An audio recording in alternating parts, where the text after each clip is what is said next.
We live in Ghana. We are chopping cities. And we are struggling. The dollar is not the mode or the medium to gauge if Ghana is doing better. The average Ghanaian is taking 600 Ghana cities as their pay. So look at this woman. It is no longer acceptable for Ghana to continue to export raw ore and import finished products. As a result of good leadership gave these results. Clearly, no bibia say na Mahama na Mahama epese wo yinedi. In some phone you know koba ebium emra jumadi so as usual. Many abusha panic kavu so adumi ena fanasia and some ekoso o my Ghana mu.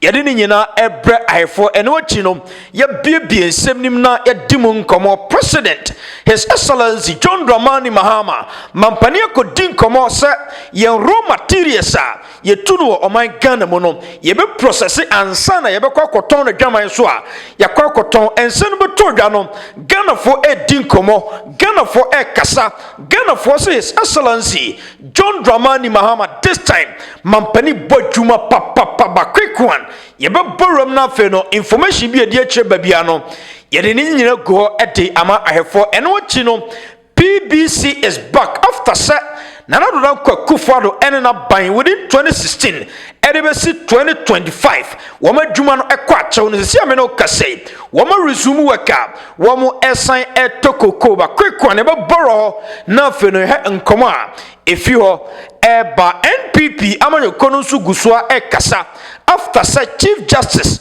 Eric Babontense petitions are among for Eric Command Penny say Electoral Commission and afeno OSP yenyu omufi hono enyina so bia nimu no NPP amanyoko na ababonten ade nsem bebre ababetodwa sisi ameno kasei ensem freche barabusua sawani ensesemme ena me kacho baransa na no yanko na yanko this video me fa say we aye incoming Asantemampong parliamentary candidate Emma NPP na maamena dinkomo na no yebebo no nkomo ha sei ama yetu jamane no wasanso zakwa ko dinkomo biem na ne brofo na busua minnim sa Asantemampong fo bete ne brofo na wo de yeni kantie wemra ne koba ensem wa chepa. But if you're measuring the economy based on the dollar, we live in Ghana. We are chopping cities. The dollar is not the mode or the medium to gauge if Ghana is doing better. Fuel is not also the medium to gauge if Ghana is doing better. If fuel price is coming down and we are struggling, the average Ghanaian is taking 600 Ghana cities as their pay, as the median, then what does that say about us as a nation? That means we are hungry. How much is kenke to buy every day? 20 cities. If you multiply that by 30 days, that is 600. You are married. You have a wife. How do you give your wife chop money? You have a child. How do you give your child chop money? We are starving. We are hungry. Farmers are struggling. Every day in and day out, the government does not have money to pay them. And I am also a farmer, a rubber plantation farmer in Eastern region. So I understand. Farming is the most tedious job in Ghana, and they should be paid better. Okay, I'm sure, Mr. Right. Mamu Koba, Major So, and then some no doson, but I'm sanano.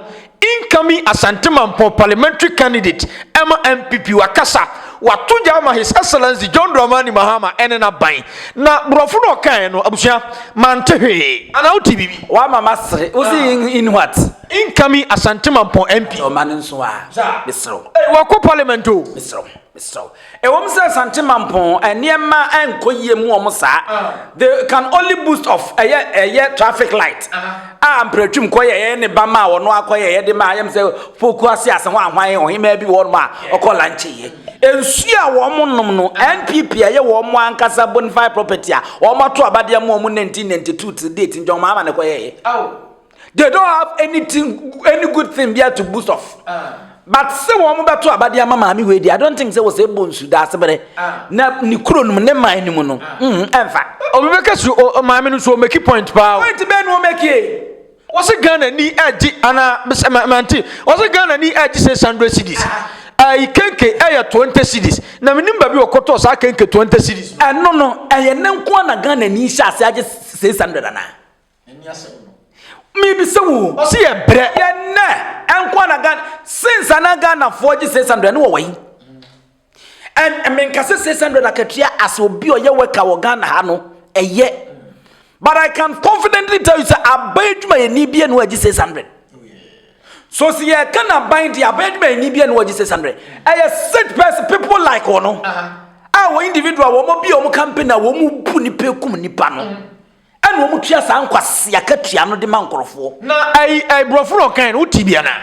Number of minty dear, number of no can plan your brofo. What's we are hungry? Utsia said you see Cabrofona as a KG1 for a speech and prize giving day. No matter from the Mark, Rabbi so on Conongo Cana crown where you in long green rice. Now, where did the MP was Santamampo? Can you imagine? 20 cities, Kinke is 20 cities. Yeah. A day you buy 20 cities. A month it's 600. Are you married? Can you pay your children's school fees? Can you, give your wife money? No, we are suffering. I am a farmer. I plant rubber plantations and what? You are suffering for America. Sister, said you will see in the brofono. Such person, Massa. I mean, who says the winning way. Now, baby, MPP do no. Now, MPP are doing. Chairman, to me by a party chairman, MPP are doing. And then Yamia Dorman now brought us one day on national organizer on Castle Becubia. Every day the card you won't more. Now Cabronia Koyan Cabronia national organizer. Cookie, and it was at the boss a special aid at the match amount to me. So imagine such a amount to me a party chairman and a special aid year cooker. None of people move me a wound frequent. No felt better. I Dr. Laj Mahmoud Bomia Zakaria. AKA Sam 23 to 118 to 22. No way a flag bearer. ATM in the idea could do no. I don't refuse of the banner. So very just an intellectuals no when this him. Intellectuals Nina was a woman or sweaty MPP and Koye to obey your own dear friend MPP. So look at this woman. She said you was the Jani team in the Gusso. And ready will see you brought for the long green rice. I see a bread, yeah, and young passy a bread. And then ever bread. And then never bread. Now, maybe such MPP time no him fan. That is my question. Let me be sound. So, and then yes, Jack 600. So, just say, maybe you're too much, Jack 500 a month. What? And then Namia one, then Namia Swan 500 a month. Then you put us a need to a big month for 7 years, one no Jack 500. Me no, that time about Nana. 500 a month. And you know what you Bosume 500 and Nipa the Seni over Kano guys as our MC. 500 a month. But when they send your brighter media, I graduate. Some boss, Bama 500 a month. Yami Cramping 500 a month. Now, guess the graduate. And so, this is not the first time I hear Jemmy Magia 14 years. My year Juma company, Margin 14 years. I nipa the seni and can the minimum loyalty here, Juma. We are Juma go baby na cha 500. My bro, na keska cry say. The obedi nyamai. So this woman, since when no say Ghana 45, and I am telling you, who journalism ni mo, and then the mama expose mo. There are some people one more year to big general radio stations, TV stations, they walk or 2 monka. Every my year, about 10 years, grand jomka. Okay, and no yet. Now, some me that experience in it. Yeah, and no yet, sir, local radio stations, no. And yes, sir, online, will crown. Yeah, you have 4 grand a share. Sir, you have 4 grand and then tell for visit me, my for me, and I'm catch say, the brighter boss with Jamaica 5 and come Beppany. Come crab is Cadia Jam Capus. So I said, I know last time I make a sad traditional radio station, TV stations. No, Nipa yet man no chan kabusumi 200, 1.5. So I said, I'm quite more radio station crying Jamaica. I am telling you, just 6 or 7 years ago, I'm 1.5. Our radio station. And about 5 million. And about 5 million. The better. So I didn't know kuna sadia neighbor. Mama manye hypocrites. Now when it is not on our side there, we see every fault about it. Near voice it out near can. But when it is on our side there, you move for to be a woman. As some your mommy can go make it sense. But the baby of free bano. No one can previous. None can tell them I had the bottom knee.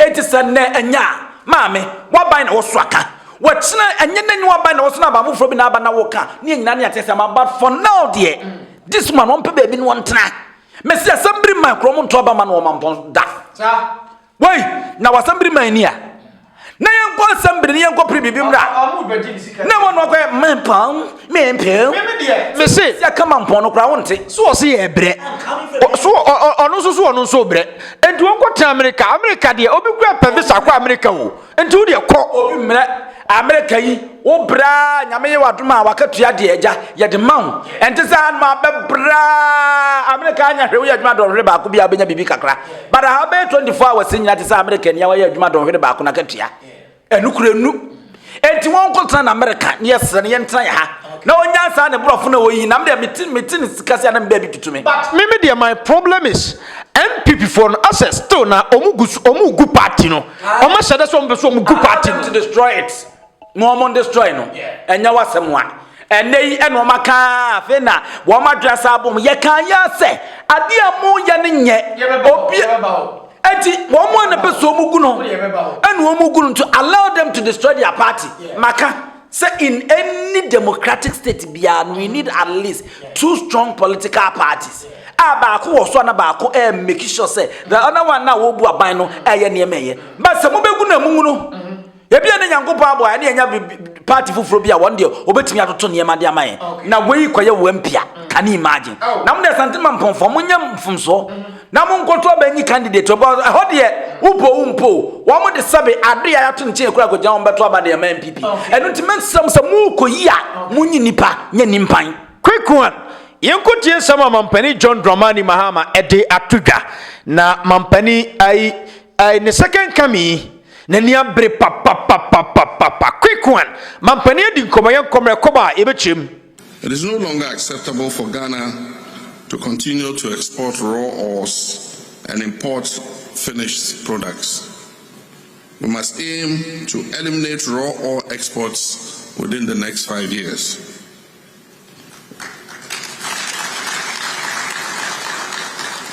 We must support the establishment of refineries and bullion infrastructure. We must promote mineral-based industrial clusters. We must facilitate downstream processing of our bauxite, manganese, and lithium. We must align our mining strategy with the global green energy transition. Our mineral wealth must power Ghana's industrialization, not merely sustain export dependence. Okay, Abusia, the writer mampani John Dramani Mahama on mine be your person kon kan wa abrabum into ko China pempuro de ya de pempuro yem mpaboa oh yeah na ai unim se koko China for no astati adua bi na yeah wo mu duaye no yes me chese wo duaye no wo mu aye mfidi a within a day koko a ebebo aye bibia no ne pakie broni no but Ghana akurase yeti koko a yetimi ti koko be 1 week ebra wi amode ne yewu be se boso na koko ne ngoyi because you need technology de beye and then Japan no nyina use technology a edi dua koko eno na ama se koko no ya ba asam no Sauko previous no now check it timre mu no a de ma Ghana ne Africa nya gina so nyina ne se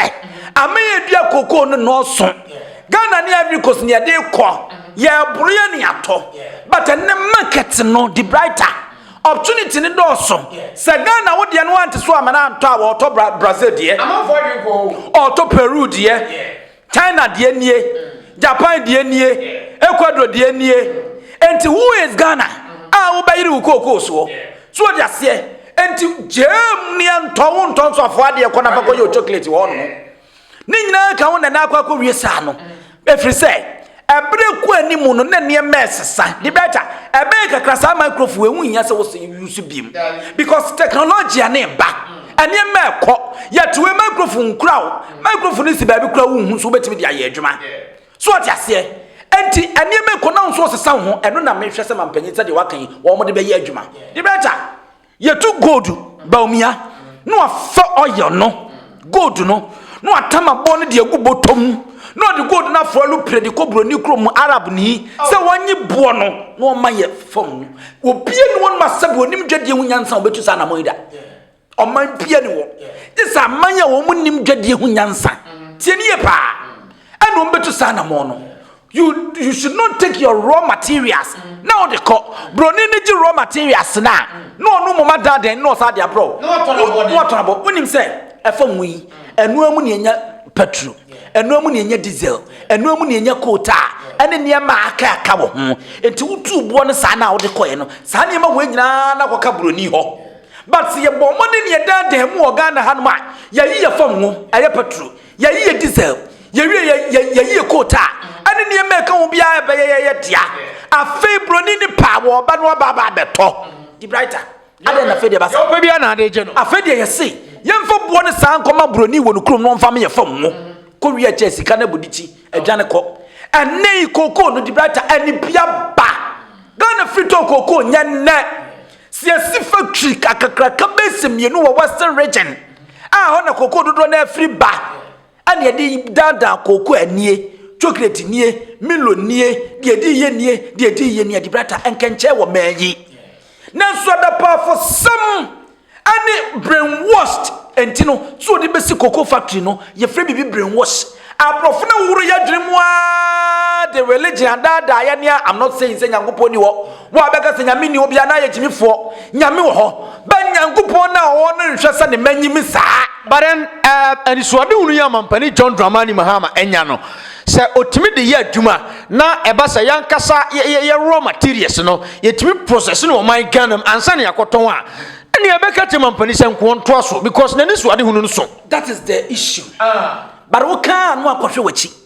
because turn our politicians no to trust them no so another issue the brighter Obebe bo modern be revival Commander Sugar Factory but when timi am produce estichire and Commander Sugar Factory so for hwede de ne afidi dwumansem so akwa Elizabeth ofosu ajare eka sa bedament machine nyina say 8 years akufo ado ba ye koma ahwede okay tie se we say no Jomama memfa ne se ohye niam na ana akufo ado badwiri no ti Jomama de ye mfa blame e ma no ati wo se hyewie se na meka hyewie ye de blame man so yeye Commander Sugar Factory wa ye wo munyansa ye ne kama thumbs up kwame nkoma na munyansa si ya apan ba kwa anya de obi anyansi ti wie no osa bomoden no ato so na animanimu na ne ase oye wie ya be 2016 na 2016 ofura ba 2016 ye commission ye na nando ba na mekan se na nando ba na se wo si oya onya wie na wo mie se wo tie problem ni makufu ado oja kwa o mienu nyina yenti blame akufu ado nko a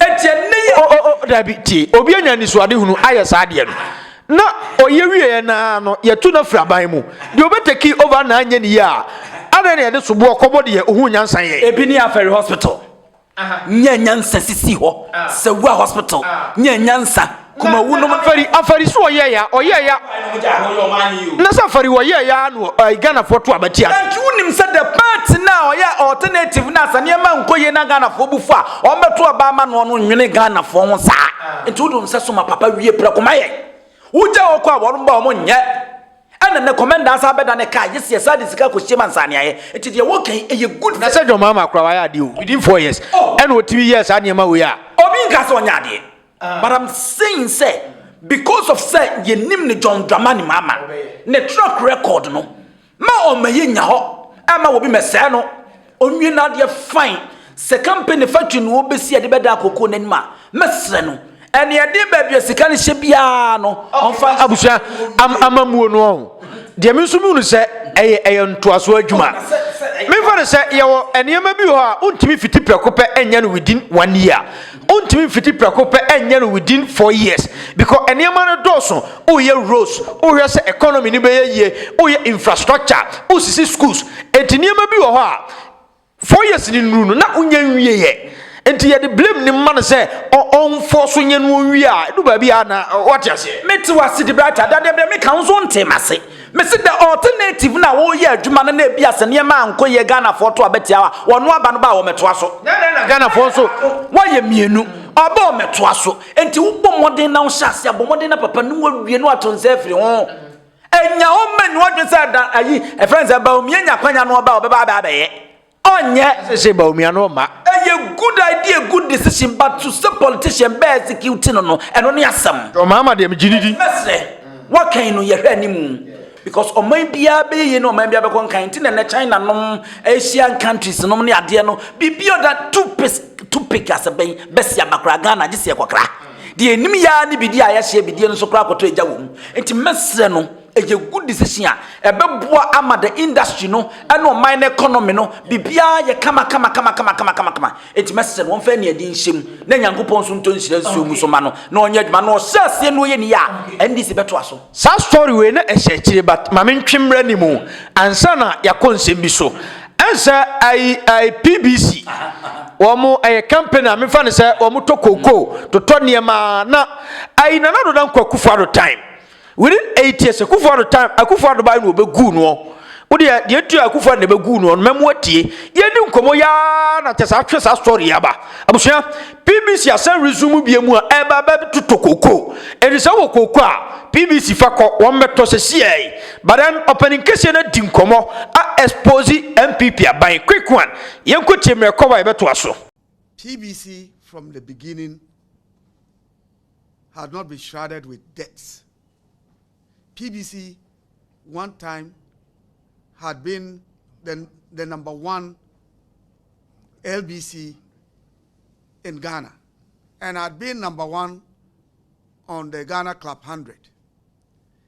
And that also, it was due to good and prudent leadership, management.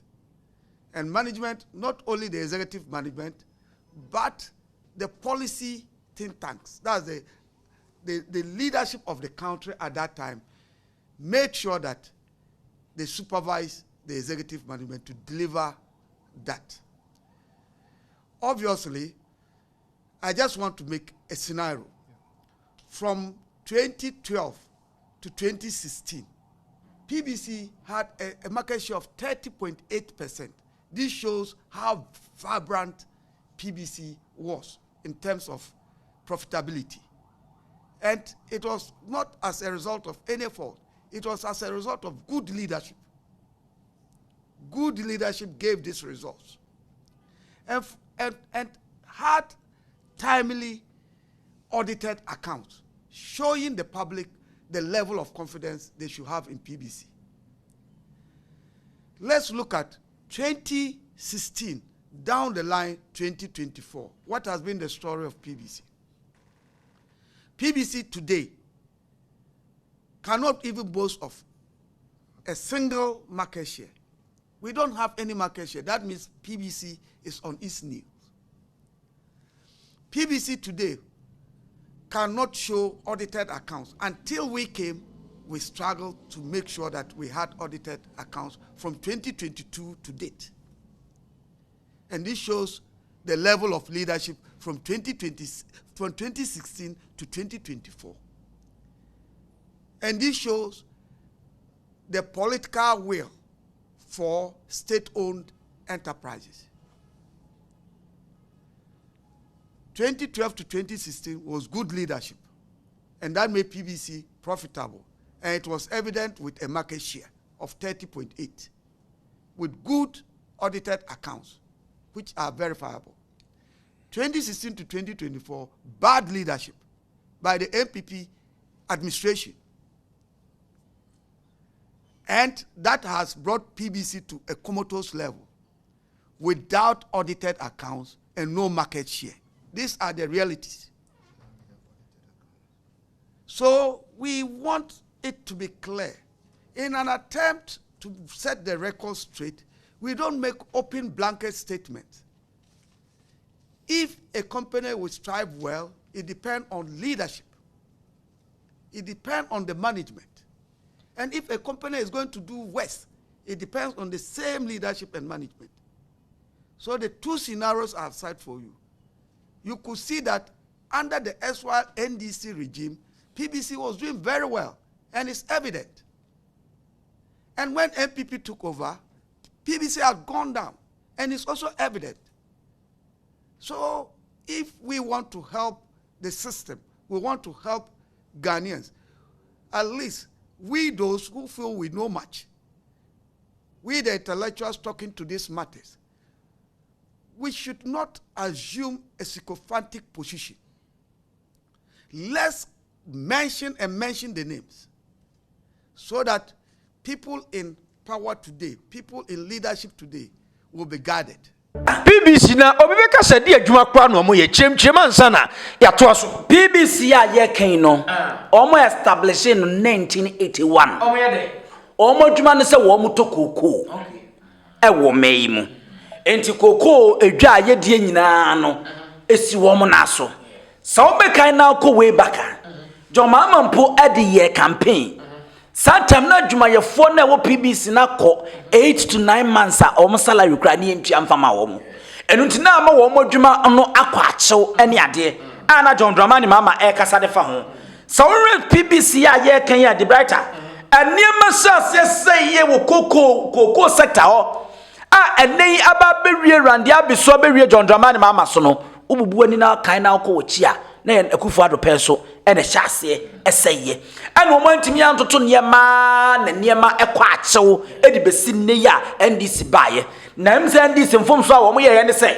o mo bae no a rande abi no mo ye de ho se o mo nsan na wo se na ko mma Ghana fo hu ne o mo koto ye baby o me hyase afre eka da ho ene nwuma wo mo agya ne ho ede ko bare no suma wo ma me ehu eno ti ne ko wie ni sei no no koko akuafo ni bi no America aboaje ne wo mudi nkomo so mo ye farmers no eblem NDC fo se NDC fo antoto ne ma ti se de da na ma me ne ka se John Mahama de oba bi o man ni si apene no onim ne o keka edi so we se de sa PBC ye na na dan koko fo ado mo penso wo ma ne ma ye ajeje mu to nsaba mu ama wo madwuma gu ye ne wo ma sa hyase we ka kumya gino koko ne mo nyam na me ko wo mo anate wa mo ye nsantwofo nhia mu yi a wo mo kaya wo mo sa be hyase ne wo mo di dwuma na it tells you the kind of government we have right now and it tells you the kind of government we had previous aniema nkoyi amfamai every sector by sector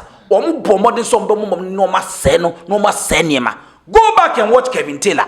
So go take Kevin Taylor obeka cho say the former Cocoa Board sika wo tabiriye no so the sponsor ne ba ma obeye MP wo kroma no nya asem ketwa enne wo mu nyina ka ho ana akwa wie ni sei eno ti ne to da ya ne bi no mo ka say so John Dramani Mahama ni ministries no any board no obia ye de obetimi but I come here say the Attorney General Department ne de wo mo twene ase because there are a lot of people who can be facing the law.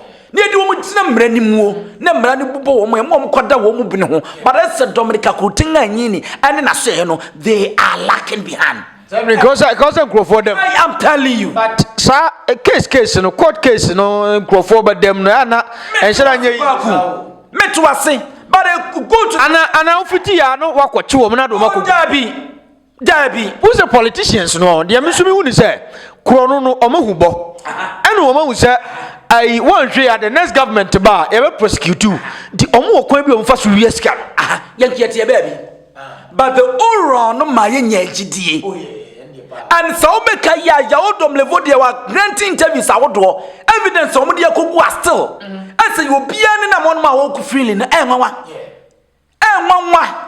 enunti na ma yeto da na ma samo masno ya ne yetete ne ye hahai sasa abane ntua na mo a nze mutwa ya ntro wo position na sama na mo kanya na ya ntro na at least e wo se wo mo sha wo de mo nko court na court nya wo mo ne hu se you tried your best but am run na se wo mo ja wo mo nya hwe but up to now untumi nko up to now gift aware nko up to now adubu ahenko enso no kra ye hu ne ye kwa akosi afina makin na mo ere afina makin na mo se wo peni ni ana opene se Henry na nabo ache kra de John Mahama na kan wo peni ana opene se and na six people nyanya wode nyanya de ka hwansema PBC wo mo ka na se sector won so na pro there was some corruption awo hono ade ne ye de afa ho and at the end ya na ye ya ka se obi beta ba bi na o yi aye me ye se man panyina ye nya no se John Dramani Mahama ani abre so ye adwuma no at the end wona ye leader bibi enko ya wo de be ba be so awo. So you should have to sit down. You have to sit down. Now make sure that emrani ye juma obi e won semrani ni ko bia fa ne nko. E to da na esa de wo mo pese wo mo ye eye ritual ni mu bia John de won pen WhatsApp. No, papa. Some majority na e dia man this no. The better one real Ghana about to be insida. And Ghanaians voted for NDC for a reason.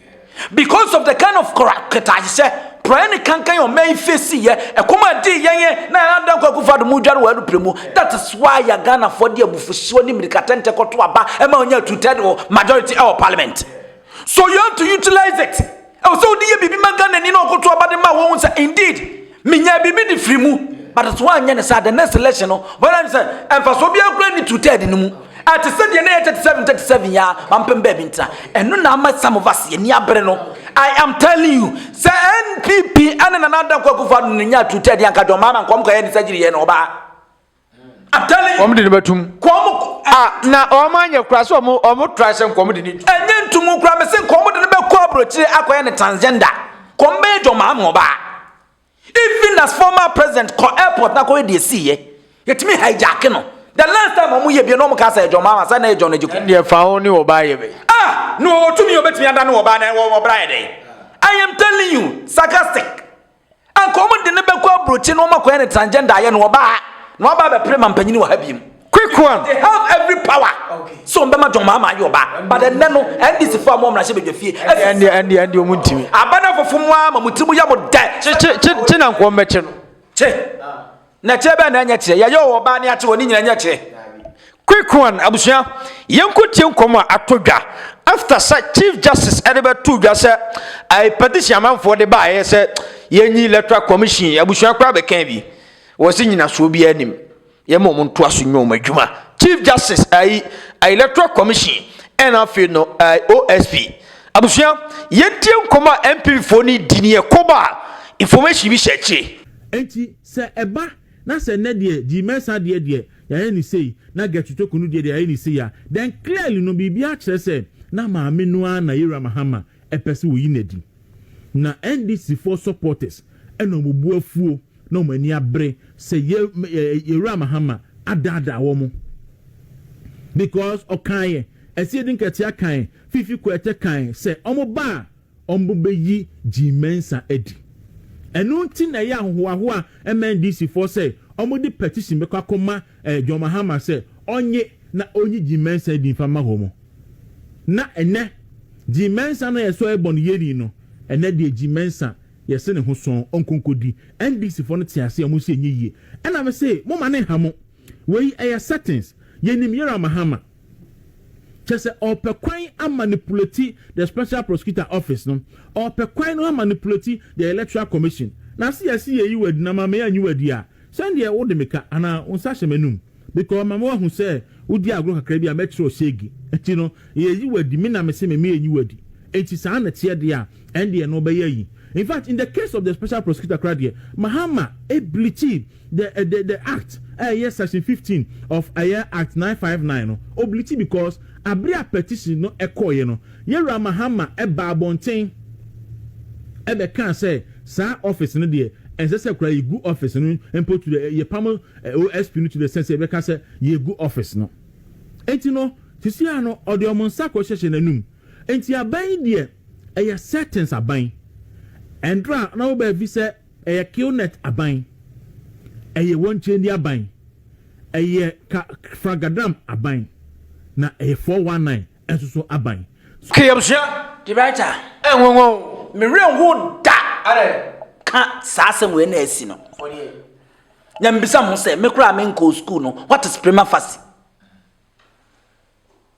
Chief Justice I say there is no prima facie the writer prima facie ben na che say electoral commission deny a whole constituency na nkoma kwa di kura se wonya nwura mu what deny a whole constituency so mo nkoto aba sa na mo nya representative for parliament but one thing so say enche any Chief Justice fiwo enti eno no ye ne kakra electoral commission we dey be yina fiwo enne mampanyi wo so afna mo swai se wo wo mo nkom wo bebo man no ba be kura wo man to mi na wujimi a ye you free we ye ne ya ba to ba ne ya no nyabuta enne ya Chief Justice won so sa wujimi enne ya mampanyi ye ne free wo se you free ho Minister of Defense wujimi enne ye wo se you free ho wo bia anye se ye you free ho na enti antoboase ban prima facie ban na chese boss man sorry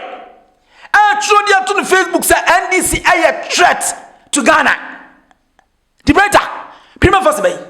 Prima first bay na chile say one more trust sa petition ye nim one more. Charlotte say ni nim one more tro you. Ye one more tro ye da. They were ghosts. On the petition koye. Charlotte say na dem ko Akufo-Addo ho ano chetan e firi obi toba. Ten no de krata ba bonten. E no de betu dwa. Abra so fa Yakufo no ko tra so e no de baaye. Adie na maami nye bie mamu se wa bon enti wo ye letter commission nye ye 2020 or repeat election results presidential results no more than 3 times up to now we don't have any figures ayenya wo de we be yin afiro wo be yin afiro da ben woni wa na be yin afiro wo de bet me jama de adie wa chese wa nya Akufo-Addo ampa ana ntim ye nde the brighter I am telling you it will come back to hand NDC. Mark it on the wall. It will really come back to hand NDC. I didn't know my Chief Justice. And the Mama Penny says, say, and Chief Justice, Mam Penny Mum, and your Chief Justice. Akufo-Addo one of them to me. And your Chief Justice, Mam Penny Mum, and I catch Chief Justice. Oh, my son. Your Mama was so motinous you. Yantina said, da, Mimi Kofi, Minko law school, da, but what is prima facie? Go and get the meaning. Prima facie evidence. First-hand information and as a first-hand evidence. A bit market can be actually one. Ya two about women, many people watching who that mammy will pursue two about men do you know where see. What's a such person? I 2028 about Ayeka to. No, you should mono. IGP the results aba. O say IGP the results aba. So results on my. So results aba. Anybody we are now. But edu baby I was say munya bo tre kakra. Yeah, na bo tre. Afarijan 1992 ye de ani hu no. Ade kura mu. Charlotte say ye hu no. Nipa say na wuye. Maami we nko 2 elections na wa supervise nipa best 16 and na wu. Sa obenya pressure wo. Any pressure? Tie nya bo tre. Me say Electoral Commission ye be na free ho. Oh, I say. What is your problem? Miss 28 in no free ho. What and when you start toy way, I don't know. So woman say no better movement on ya no mo no rio say you. Look at the way o kasa. Unim ade na yi wo mo wama. No mo nim say nka ade e be chie no. Na nka Chief Justice de ba ya yi maame na free ho. Na nka wo mo nya equalization. No mo de abeka. Na mo say Akufo-Addo e no yi Charlotte say free ho. Mo say na John Mahama so ba ni trimusum. Wo mo na nwene wo da. Say John Mahama e be di say djuma die we am Charlotte say atena wo da because it is on the record. Johnson said the party chairman say they are not fit for the purpose. Such people need to lead elections into one more pompo so free one more party chairman you.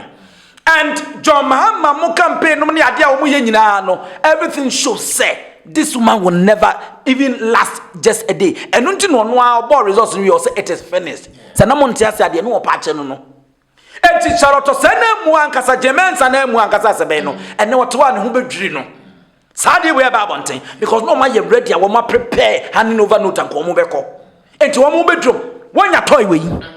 Se wakofa mechire won mu wi na anya papa ni bi o wanya voter de ni bi anu oden anu anom hwe equalization bi obaso ye ransom a worker eni nan eni nsa but I don't blame him. I blame John Mahama onu na ma kwanya ma we baso na kwanya omo de gin ayi Charlotte say fa so unim say Charlotte say wo ma me na hunu boni awaye Charlotte say ye hunu boni awaye wo wi ye ko fa Chief Justice de dia baba betum Chief Justice or requested for the entire person in the John Mahama the command 1 man 7 solid days so on fan trim no fan no yim famra e bin see that Charlotte say ya man kwan they gave this woman kwan say who John Mahama no I mean who no masa politics yamfa reverend nye politics yamfa pastor nye panya politics mu na wo bai wa do say wo the heaven wa to city wo politics a evil game on to me bra onko no mo mbepre mepre okay maami we here woda so to no okay the brighter I am telling you it will come back to hand NDC quick one ya de masi e ko be so ba bi mi akra ifo nyina